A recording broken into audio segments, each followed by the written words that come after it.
Yo Laka Nastis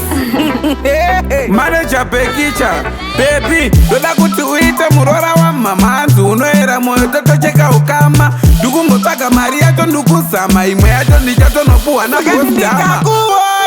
kunyangwe ndichirwara bebi ndokurumbidza kupona ndikakutarisa ini ndikatarisa mumwe bebi ndinotadza kuona saka ni uya undizadze nerudo rwako bebi uya ugondiratidzawo runako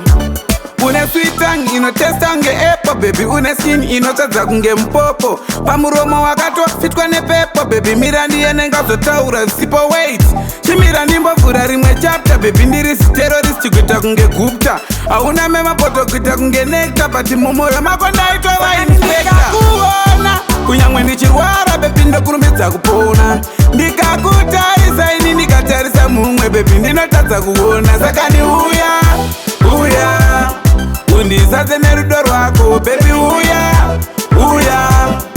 ugondiratidzawo runako bebi ndoda kuti uite murora wa mamanzi unoera moyo totocheka ukama ndikumbotsvaga mari yacho ndikuzama imwe yacho ndichatonopuhwa nabosdama utori sex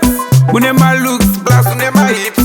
unocheuka negenga remaclax white teeth kuita kunge rice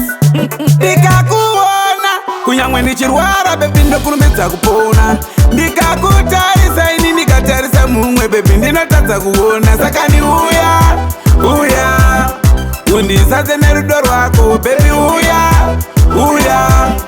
ugondiratidzawo runako une sweet tongue inotesta kunge apple baby une skin inotadza kunge mupopo pamuromo wakatofitwa nepepo baby mira ndiyenengazotaura zisipo wait chimira ndimbovhura rimwe chapter baby ndiri terrorist kuita kunge gupta hauna memapoto kuita kunge nectar but mumwoyo mako ndaitova inspector